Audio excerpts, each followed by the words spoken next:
हम आपको ये बताना चाहते हैं हम लापता नहीं हुए।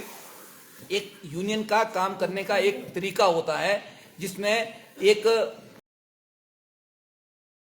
कॉन्स्टिट्यूशनल बॉडी बनती है, सरकार को मेमोरेंडम दिया जाता है। उस मेमोरेंडम के बीच ये होता है कि सरकार संगठन को वार्ता के लिए बुलाती है।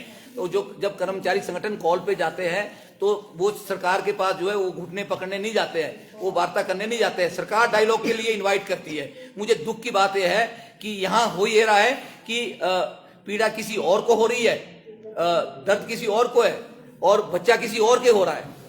अगर दर्द हमारे को था, अगर बच्चा हमने डिलीवर करना था तो हमारे को सरकार को बुलाना चाहिए था। सरकार ने किसी और को उस बैठक के लिए बुलाया है। तो हम तो ये कहेंगे कि अगर क्या बोलते हैं उसको प्रसूव पीड़ा किसी और को है तो डिलीवर बच्चा किसी और ने किया है, सरकार ने वो काम किया है। और मुझे बड़ी हैरानी के साथ ये बात कहनी पड़ रही है कि सरकार डायलॉग करने से क्यों बच रही है। अगर सरकार कुछ लोगों को, कुछ अपने चहेतों को कन्वर्सेशन के लिए बुलाती है, उनके साथ वो छठे वेतन आयोग की जो अनियमितता है, जिस तरह से मीडिया में दिखाया गया कि उसकी त्रुटियों को दूर करने का प्रयास सरकार ने किया। सरकार कर्मचारी हितैषी है, सरकार उसमें काम करना चाहती है। तो क्या हम उससे अछूते हैं? क्या हम पाकिस्तान के लोग हैं? क्या हम इस गवर्नमेंट के जो है पार्ट एंड पार्सल नहीं है? क्या हमारे संगठन, अब मैं आपको बताऊं, ये 41 संगठन वो संगठन है जिनकी राज्य कार्यकारिणी के जो अपने विभागों के चुने हुए लोग हैं। हमने कोई उठा के लोग नहीं लाए हुए गिनती के लिए। आप एक एक का नाम हमसे पूछ सकते हैं, हम आपको बता भी सकते हैं। अगर 41 संगठन या 25 संगठन हमारे पास थे तो क्या सरकार को हमारे से बात करने में कोई मुश्किल थी? क्या कोई शर्म की बात है उसमें? मुख्यमंत्री बात नहीं करना चाहते हैं तो इसमें कौन सा बड़प्पन है मुख्यमंत्री का? ऐसा कौन सा मुख्यमंत्री है जो सरकार अपने कर्मचारियों से बात नहीं करना चाहता है? तो कैसे ऐसे मुख्यमंत्री को आप लोकप्रिय मुख्यमंत्री कह सकते हैं? मुझे बड़ी हैरानी हो रही है। ऐसी कौन सी सरकार है जो कर्मचारियों के नुमाइंदों के साथ बात नहीं करना चाह रही है? या तो सरकार बोले कि आपके 41 संगठन आपके साथ नहीं है, या सरकार ये बोले कि हम आपसे बात नहीं करना चाहते। तो क्यों नहीं करना चाहते?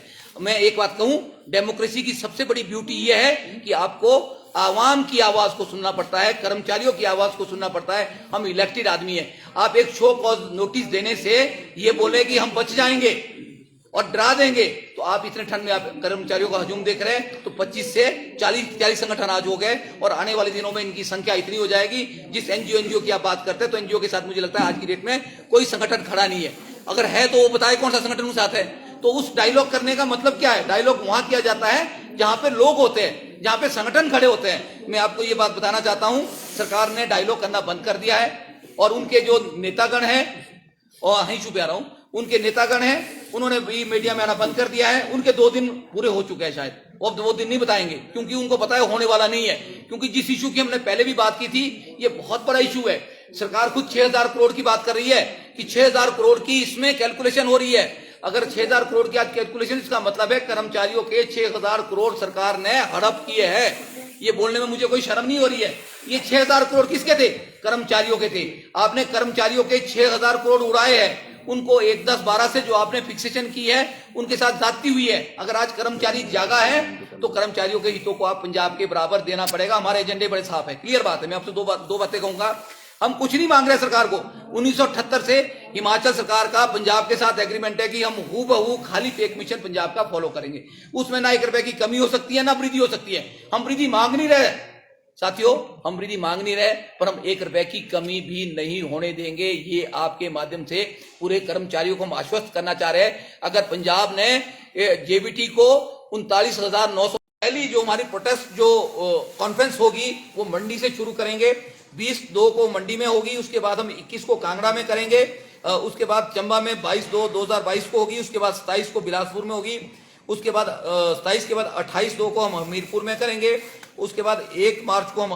तो ये सब बातें हैं। तो मैं आपसे एक बार यही कहना चाह रहा था कि हमने ये, बाकी हमारे साथी अपनी बात भी रखेंगे आपके समक्ष। बहुत सारे साथी यहाँ पे हैं, आप इनसे भी पूछ सकते हैं कि किस तरह की क्या रणनीति आगे रहेगी और क्या हमारा संघर्ष रहेगा। सर, थर्ड ऑप्शन की बात कर रही है सरकार की, कुछ दिनों के भीतर जो है वो माननीय मुख्यमंत्री से मिला संगठन, एशियन फाइनेंस से मिला, बड़ी एक तरीके। कर्मचारी इतना बेवकूफ नहीं है। माननीय मुख्यमंत्री महोदय जयराम ठाकुर जी, कर्मचारी नेताओं को डराने धमकाने से बेहतर है आप उनकी समस्या का निराकरण करें। और अगर आपका यही रवैया रहा तो आज ऐलान सीधा है, अब टकराव होगा। कर्मचारी बंट नहीं गए हैं इस पे कमीशन को। करेंगे और हम विधानसभा सत्र से पहले पूरे हिमाचल प्रदेश के अंदर कॉन्फ्रेंसेस करके पूरी तैयारी के साथ इस आंदोलन को आगे ले जाएंगे।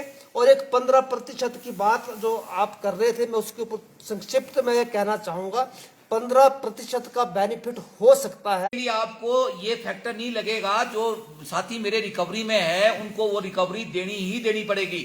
ये मत सोचे कि हम रिकवरी से हट जाएंगे, उसके लिए 15% कोई फैक्टर नहीं है। आपकी कैलकुलेशन 2 फैक्टर से ही होनी है, या 2.25 से होनी है या 2.59 से होनी है। पर जो साथी हमारे मैक्सिमम रिकवरी में आ रहे हैं वो 5,910 और 20,020 के पेमेंट के लोग हैं, वो चाहे किसी विभाग के हैं। लेकिन जब वो आगे जाके ऑप्ट करेंगे तो 2.25 का फैक्टर उनके लिए कैलकुलेशन में आएगा।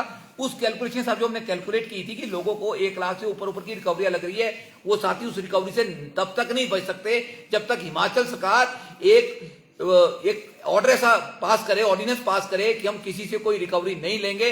अन्यथा मैं सारे साथियों को